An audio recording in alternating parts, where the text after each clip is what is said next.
Hi friends, welcome back to our YouTube channel. ಎಲ್ಲರೂ ಹೇಗಿದ್ದೀರಾ? ಎಲ್ಲರೂ ಚೆನ್ನಾಗಿದ್ದೀರಾ ಅಂತ ಅನ್ಕೋತೀನಿ. ತುಂಬ ದಿನ ಆದಮೇಲೆ ನಾನು ವೀಡಿಯೋಸ್ಗಳನ್ನ ಅಪ್ಲೋಡ್ ಮಾಡ್ತಾಯಿದ್ದೀನಿ. ತುಂಬ ದಿನ ಆಗಿತ್ತು, ನಾನು ಯಾವ ವೀಡಿಯೋನೂ ಮಾಡಿರಲಿಲ್ಲ, ಯಾಕಂದರೆ ಮಾಡೋಕ್ಕಾಗಿರಲಿಲ್ಲ. ಇವತ್ತಿಂದ ಮಾಡಬೇಕು ಅಂತ ಅನ್ನಿಸ್ತು, ಅದಕ್ಕೆ ಇವತ್ತಿಂದ ಸ್ಟಾರ್ಟ್ ಮಾಡ್ತಾಯಿದ್ದೀನಿ. ಮತ್ತು ಬೆಳಗ್ಗೆ ಎದ್ದು ಮಾಮೂಲಿ ನನ್ನ ದಿನಚರಿಗಳು ಏನಿರುತ್ತೆ ಎಲ್ಲ ಮುಗಿಸ್ಕೊಂಡು ನಮ್ಮ ಯಜಮಾನ್ರಿಗೂ ತಿಂಡಿ ಮಾಡಿಕೊಟ್ಟು ಅವರು ತಿಂಡಿ ತಿಂದು ಹೋದ್ಮೇಲೆ ನನ್ನ ಮಕ್ಕಳು ಸುಧಾ ಇರಲಿಲ್ಲ. ಅವರು ಊರಿಗೆ ಹೋಗಿದ್ದರು. ಯಾವುದೋ ರಿಲೇಷನಲ್ಲಿ ಮದುವೆ ಇತ್ತು ಅಂತ ಅಂದ್ಬಿಟ್ಟು ನಮ್ಮ ಅಮ್ಮ ಕರ್ಕೊಂಡು ಹೋಗಿದ್ರು ಮಕ್ಕಳು ಇಬ್ಬರನ್ನು.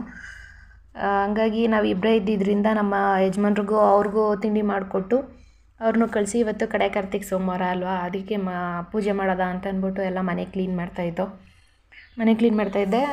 ಕಸ ಗುಡಿಸಿ ಮಾಮೂಲಿ ಮನೆಯಲ್ಲೆಲ್ಲ ಕ್ಲೀನ್ ಮಾಡಿ ಬೆಳಗ್ಗೆನೇ ಮಾಡೋದಕ್ಕಾಗಿರಲಿಲ್ಲ, ಯಾಕಂದರೆ ಎದ್ದಿದ್ದೆ ಸ್ವಲ್ಪ ಲೇಟು, ಚಳಿ ಅಂತಂದ್ಬಿಟ್ಟು ಆಗ ಮಲ್ಕೊಬಿಟ್ಟಿರ್ತೀವಿ. ಬೆಳಗ್ಗೆ ಹೊತ್ತು ಬೇಗ ಎದ್ದೇಳೋಕ್ಕಾಗಲ್ಲ.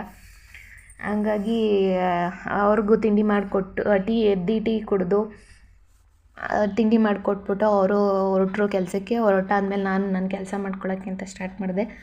ಫಸ್ಟು ಎಲ್ಲ ಮನೆಯೆಲ್ಲ ಕಸ ಗುಡಿಸಿ ನೀಟಾಗಿ ಎಲ್ಲನೂ ಒಂದು ಕಡೆಯಿಂದ ಎಲ್ಲನೂ ನೀಟಾಗಿ ಜೋಡಿಸಿ ಎಲ್ಲ ಕಸ ಗುಡಿಸಿ ಆಮೇಲೆ ಅಡುಗೆ ಮನೆಯೆಲ್ಲ ಕ್ಲೀನ್ ಮಾಡ್ಕೊತಾಯಿದ್ದೆ. ಎಲ್ಲ ಬೆಳಗ್ಗೆ ತಿಂಡಿ ಮಾಡಿದ್ದು ಎಲ್ಲ ಗಲೀಜಾಗಿಬಿಟ್ಟಿತ್ತು.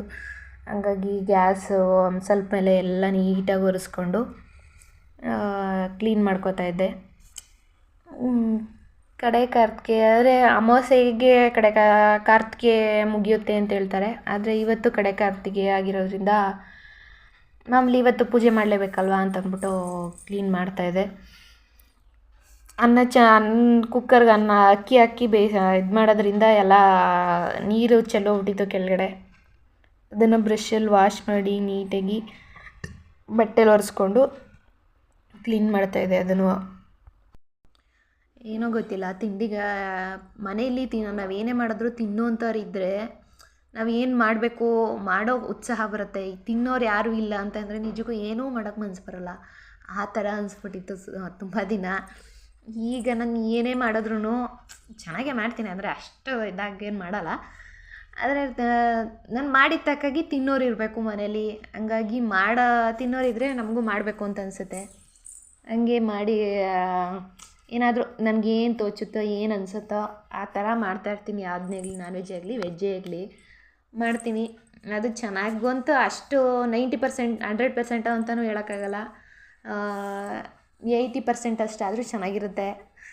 ಹಂಗಾಗಿ ಡೈಲಿ ಒಂದೊಂದು ರೆಸಿಪಿ ಥರ ಟ್ರೈ ಮಾಡ್ತಾಯಿರ್ತೀನಿ. ನಾನು ಮನೇಲಿ ಸುಮ್ಮನೆ ಕೂತ್ಕೊಂಡು ಏನು ಮಾಡಬೇಕು ಅದನ್ನಾರು ಟ್ರೈ ಮಾಡೋದ, ಅಡುಗೆ ಹೊಸ ರುಚಿಗಳನ್ನ ಕಂಡುಹಿಡಿಯೋದ ಅಂತ ಅಂದ್ಬಿಟ್ಟು ನಾನು ಟ್ರೈ ಮಾಡ್ತಾಯಿರ್ತೀನಿ ಡೈಲಿ.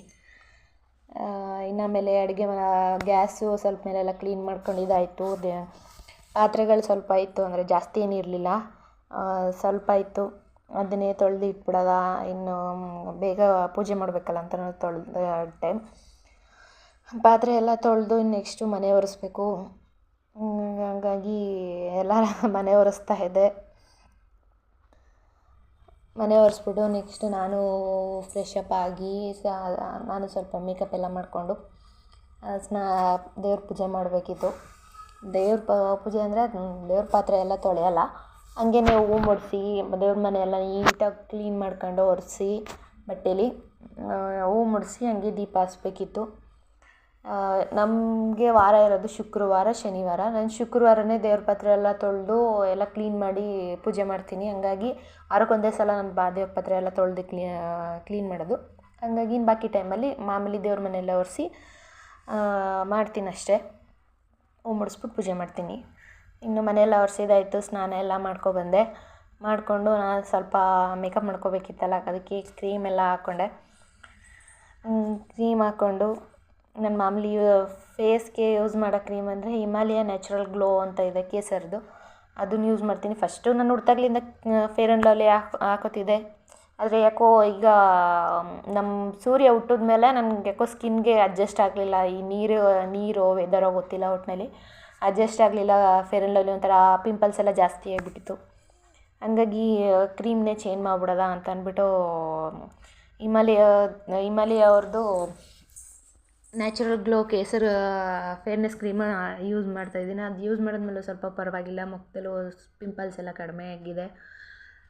ಎಲ್ಲ ನೀಟಾಗೂ ಕಾಣಿಸುತ್ತೆ, ಅದೇನು ಇದು ಅನ್ಸಲ್ಲ, ರ್ಯಾಷಸ್ ಥರನೂ ಕಾಣಿಸಲ್ಲ. ಹಂಗಾಗಿ ಇನ್ನು ನನ್ನ ಇದೆಲ್ಲ ಮುಗೀತು. ಜಾಸ್ತಿ ಏನು ಮೇಕಪ್ ಮಾಡಲ್ಲ, ಜಸ್ಟ್ ಒಂದು ಕ್ರೀಮ್, ಫೇರ್ನೆಸ್ ಕ್ರೀಮು, ಆಮೇಲೆ ಬಿಂದಿ, ಕುಂಕುಮ ಅಷ್ಟೇ. ಇನ್ನು ಓಲೆ ಹಾಕಿರಲಿಲ್ಲ, ಮಲ್ಕೋಬೇಕಾದ್ರೆ ಬಿಚ್ ಮಾಡಿಬಿಟ್ಟಿರ್ತೀನಿ, ಹಂಗಾಗಿ ಓಲೆ ಹಾಕ್ಕೊಂಡು ರೆಡಿ ಆದೆ. ಇನ್ನು ನೆಕ್ಸ್ಟು ದೇವ್ರಿಗೆ ಮನೆ ಕ್ಲೀನ್ ಮಾಡಬೇಕಿತ್ತು. ಎಷ್ಟು ಗಲೀಜಾಗಿತ್ತು, ಹೂವೆಲ್ಲ ಬಾಡೋದಂಗಿತ್ತು. ಅದಕ್ಕೆ ಎಲ್ಲ ತೆಗೆದು ನೀಟಾಗಿ ಎಲ್ಲನೂ ಒರೆಸಿ, ದೀಪಗಳೆಲ್ಲ ಇವತ್ತು ಕಡೆ ಕರ್ತಿಕೆ ಅಲ್ವಾ, ದೀಪಗಳು ತೊಳ್ಕೊಡ್ದ ಅಂತಂದ್ಬಿಟ್ಟು ಎಲ್ಲ ನೆತ್ ಮಾಡಿಬಿಟ್ಟು ಹೂವನ್ನ ದೇವ್ರ ಫೋಟೋಗೆ ಮುಡಿಸಿರ್ತೀವಲ್ಲ, ಹೂವನ್ನೆಲ್ಲನೂ ತೊಗೊಂಡೋಗಿ ಪಾಟ್ಗಳಿರುತ್ತಲ್ಲ ಅದಕ್ಕೆ ಹಾಕಿದ್ರೆ ಗೊಬ್ಬರ ಥರ ಆಗುತ್ತೆ. ಸುಮ್ಮನೆ ಬಿಸಾಕೋ ಬದಲು ಪಾಟ್ಗಳಿಗಾದರೂ ಹಾಕಿದ್ರೆ ಅದು ಗೊಬ್ಬರ ಆಗಿ ಅದಕ್ಕೂ ಸ್ವಲ್ಪ ಬೆಳೆಯೋದಕ್ಕೆ ಹೆಲ್ಪ್ ಮಾಡುತ್ತೆ. ಅದಕ್ಕೆ ದೇವ್ರ ಫೋಟೋದಲ್ಲಿರೋ ಹೂವನ್ನ ಬಿಸಾಕ್ತೇನೆ ನಾನು. ಯಾವುದಕ್ಕೆ ಪ್ರತಿ ಸಲವೂ ಅಷ್ಟೇ ಹೂಗಳನ್ನ ಬಿಸಾಕಕ್ಕೆ ಹೋಗಲ್ಲ, ಅದನ್ನೆಲ್ಲ ತೊಗೊಂಡೋಗಿ ಪಾಟ್ಗಳ್ಗೆ ಹಾಕ್ಬಿಡ್ತೀನಿ. ಅದು ಅಲ್ಲೇ ಗೊಬ್ಬರ ಆಗಿ ಗಿಡಗಳು ಚೆನ್ನಾಗಿ ಬೆಳೆಯುತ್ತೆ, ಗ್ರೋತ್ ಆಗುತ್ತೆ. ಹಂಗಾಗಿ ನಾನು ಪ್ರತಿ ಸಲ ಹಂಗೆ ಮಾಡ್ತೀನಿ, ಹೊರಗಡೆ ಎಸಿಯೋಕ್ಕೆ ಹೋಗಲ್ಲ. ಎಲ್ಲ ತೊಗೊಂಡೋಗಿ ಹಾಕಿ ಈಗ ಎಲ್ಲ ನೀಟಾಗಿ ಒರೆಸ್ಕೊತಾ ಇದ್ದೆ. ಒರೆಸಿ ಹೂವೆಲ್ಲ ಮುಡಿಸ್ಬೇಕು.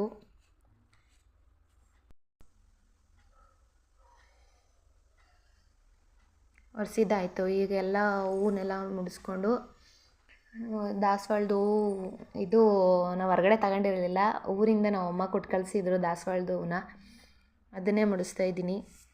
ದಾಸವಾಳದ ಹೂವು, ಈ ಸೇವಂತಿಗೆ ಯಾವುದೇ ಹೂವು ಮುಡಿಸಿದ್ರು ದೇವ್ರ ಫೋಟೋಗಳಿಗೆ, ದೇವ್ರಿಗೆ ಆಗಲಿ ಚೆನ್ನಾಗಿ ಕಾಣಿಸುತ್ತೆ.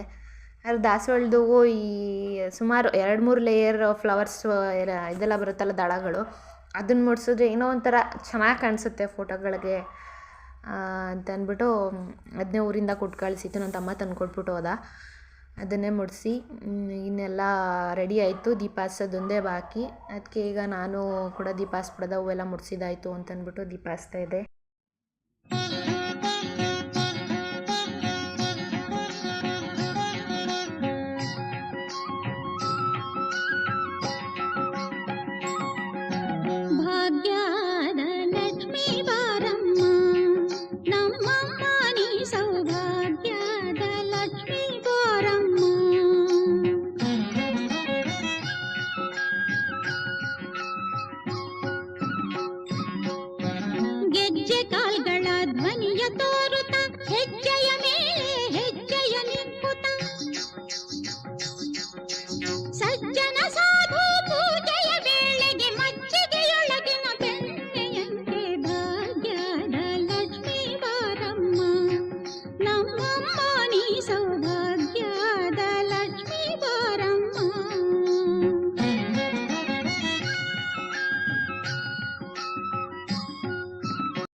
ದೇವ್ರ ಪೂಜೆ ಎಲ್ಲ ಆಯಿತು.